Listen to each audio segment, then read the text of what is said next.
हजरत सुलेमान अलैहिस्सलाम अल्लाह ताला के अजीम नबी और बहुत बड़े बादशाह थे।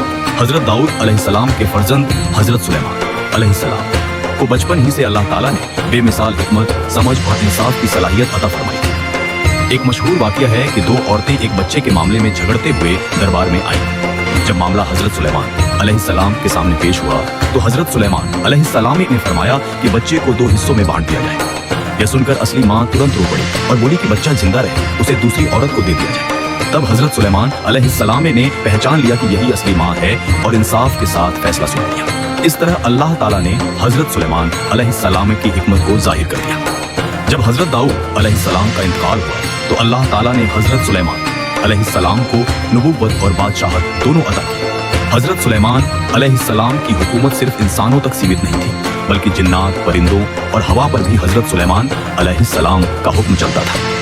हवा हजरत सुलेमान अलैहिस्सलाम के हुक्म से सुबह 1 महीने की दूरी और शाम 1 महीने की दूरी तय कर लेती थी। जिन्नात हजरत सुलेमान अलैहिस्सलाम के लिए ऊंची ऊंची इमारतें, महल और किले बनाते थे और जो जिन्न नाफरमानी करता उसे जंजीरों में जकड़ दिया जाता था। अल्लाह ताला ने हजरत सुलेमान अलैहिस्सलाम को परिंदों और जानवरों की जुबान समझने का मौजिजा भी अता फरमाया। एक बार जब हजरत सुलेमान अलैहिस्सलाम अपने लश्कर के साथ गुजर रहे थे तो हजरत सुलेमान अलैहिस्सलाम ने चींटियों की बात सुनी जो अपनी कौम से कह रही थी कि अपने बिलों में घुस जाओ, कहीं हजरत सुलेमान अलैहिस्सलाम और उनका लश्कर तुम्हें कुचल न दे। यह सुनकर हजरत सुलेमान अलैहिस्सलाम मुस्कुराए और अल्लाह का शुक्र अदा किया। एक दिन जब हजरत सुलेमान अलैहिस्सलाम ने परिंदों का जायजा लिया तो हुदहुद गायब था। वापस आने पर उसने खबर दी कि उसने सबा नाम की एक कौम देखी है जो सूरज की पूजा करती है और उन पर एक मल्लिका हुकूमत करती है जिसका नाम बिल्किस है।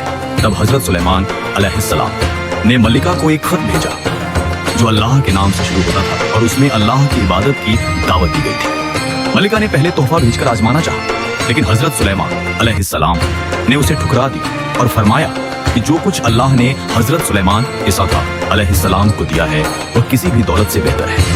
फिर हजरत सुलेमान अलैहिस्सलाम ने अपने दरबार में पूछा कि कौन मल्लिका का तख्त उसके आने से पहले ला सकता है।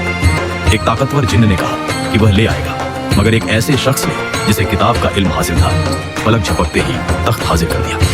जब मल्लिका आई और उसने अपना तख्त देखा तो हैरान रह गई। शीशे के महल का अजीब नजारा देखकर आखिरकार मल्लिका ने सच को पहचान लिया और कहा कि मैं हजरत सुलेमान अलैहिस्सलाम के साथ रब्बुल आलमीन पर ईमान लाती हूँ। इस तरह एक पूरी कौम को हिदायत नसीब हुई। आखिर में जब अल्लाह ताला का तय किया हुआ वक्त आया तो हजरत सुलेमान अलैहिस्सलाम अपनी लाठी के सहारे खड़े थे और उसी हालत में अल्लाह ताला ने हजरत सुलेमान अलैहिस्सलाम की रूह कब्जे कर ली। जिन्नात उन्हें जिंदा समझकर काम करते रहे, यहाँ तक कि एक दीमक ने लाठी को अंदर से खोखला कर दिया। जब लाठी टूटकर गिर गई तो सबको मालूम हुआ कि हजरत सुलेमान अलैहिस्सलाम का इंतकाल हो चुका है। तब ये बात साफ हो गई कि गैब का इल्म सिर्फ अल्लाह ताला के पास है और असली ताकत, हुकूमत और कामयाबी सिर्फ अल्लाह की इताअत और शुक्रगुजारी में है।